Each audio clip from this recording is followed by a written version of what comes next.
టాలీవుడ్ యువ హీరో అల్లు అర్జున్ సోదరుడు అల్లు శిరీష్ త్వరలో ఓ ఇంటివాడు కానున్నాడు. తన ప్రేయసి నయనికా రెడ్డితో మార్చి 6న శిరీష్ 7 అడుగులు వేయనున్నాడు. ఈ క్రమంలో అల్లు వారింట పెళ్లి సందడి ఘనంగా ప్రారంభమైంది. అల్లు శిరీష్ను పెళ్లి కొడుకును చేసే వేడుక అత్యంత వైభవంగా జరిగింది. కుటుంబ సభ్యులు అత్యంత సన్నిహితుల సమక్షంలో జరిగిన ఈ వేడుకకు సంబంధించిన ఫోటోలను శిరీష్ సోషల్ మీడియాలో పంచుకున్నారు. ఈ వేడుకలో ఇటీవల వివాహం చేసుకున్న కొత్త జంట విజయ్ దేవరకొండ, రష్మిక మందన ప్రత్యేక ఆకర్షణగా నిలిచారు. వీరిద్దరూ నూతన వరుణ్ణి ఆశీర్వదించి సందడి చేశారు.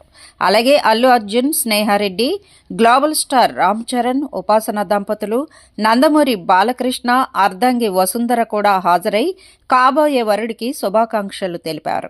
అంతకుముందే శిరీష్ నివాసంలో పసుపు దంచే కార్యక్రమంతో పెళ్లి పనులు సాంప్రదాయబద్ధంగా మొదలయ్యాయి. మార్చి 6న కేవలం కుటుంబ సభ్యులు, మిత్రుల సమక్షంలో ఈ వివాహం జరగనుంది. అయితే సినీ పరిశ్రమ ప్రముఖుల కోసం మార్చి 2న అల్లు స్టూడియోస్లో భారీ ప్రీ వెడ్డింగ్ పార్టీని ఏర్పాటు చేసినట్లు శిరీష్ స్వయంగా వెల్లడించారు.